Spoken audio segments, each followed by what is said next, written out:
mikrobyo, malusog kailanman. Masustansyang pagkain ang baon sa eskwela.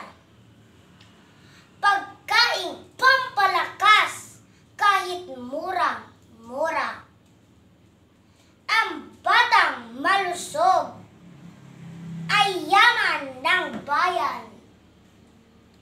Ipagpatuloy mo ang magandang nasimulan.